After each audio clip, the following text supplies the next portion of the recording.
मिरजेत स्वच्छता दूतांचा आगळावेगळा सन्मान. पद्मावती शांतीसेवा फाउंडेशनचा आदर्श उपक्रम. नगरसेविका अपर्णा शेटे यांच्या संकल्पनेतून सत्कार आणि स्नेहभोजन. कर्मचाऱ्यांच्या पाठीशी खंबीर उभे राहण्याचे आश्वासन.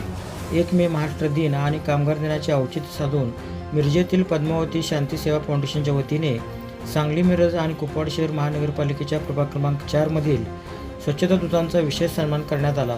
स्वच्छता कर्मचाऱ्यांच्या कामाची दखल घेऊन त्यांना भेटवस्तू आणि स्नेहभोजन देऊन गौरवण्यात आले. या अनोख्या उपक्रमाचे शहरात सर्वत्र कौतुक होत आहे. नगरसेविका अपर्णा विवेक शेटे यांच्या संकल्पनेतून हा कार्यक्रम पार पडला. कार्यक्रमात उपस्थित सर्व महिला व पुरुष स्वच्छता कर्मचाऱ्यांना फेटा बांधून आणि भेटवस्तू देऊन त्यांचा गौरव करण्यात आला. त्यानंतर सर्व कर्मचाऱ्यांसोबत सामूहिक स्नेहभोजनाचा आनंद घेण्यात आला.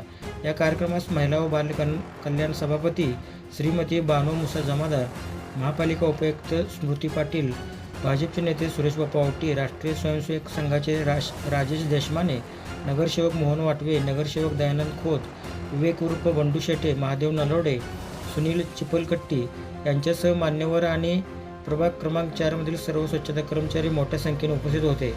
फाउंडेशनच्या या उपक्रमाबद्दल कर्मचाऱ्यांनी मनापासून आभार मानले असून शहराची स्वच्छता सेवा अखंडित आणि अधिक जोमाने सुरू ठेवण्याचा विश्वास त्यांनी यावेळी व्यक्त केला.